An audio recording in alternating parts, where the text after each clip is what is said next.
dhalinyaro ilaahay idankiis meesha u socoto si aad u gaartaan naftiina ku kalsoonaada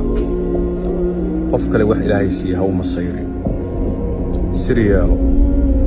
wixii ku qorshaysan cidna la wadaaga qof kasta oo noloshiisa dadka la wadaaga sida la cadeeyay inta badan dadkaasi ma guulaystaan haddii culaad uu soo fuusho dadka waxbaa weydiin noloshaada uga sheekay mar kasta oo wax weydiiso dhulkay kugu jiidayaan ha ka yeerin dhoolla cadee culaabta